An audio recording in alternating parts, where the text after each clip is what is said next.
This video will show you Argox P4-250 ribbon loading. So this is the ribbon roll. First, you need to insert ribbon adapter into the ribbon roll. You have to make sure the shape of the ribbon adapter is aligned with the shape of the ribbon center. Now it is ready to install into the printer. Please make sure to put each end of this roll adapter on the right place during the installation. Open the printhead and place the ribbon roll between the rear ribbon holders. The ribbon should come off of the roll.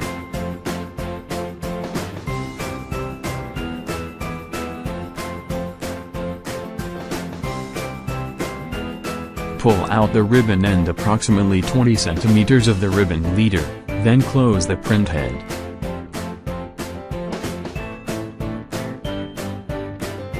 Now, insert one ribbon adapter into an empty ribbon take-up core.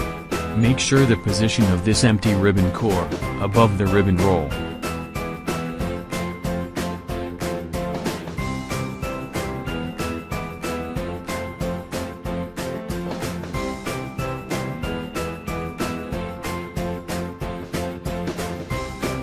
After installing empty ribbon core into the printer, take the end of the ink ribbon roll and stick it onto the empty ribbon core.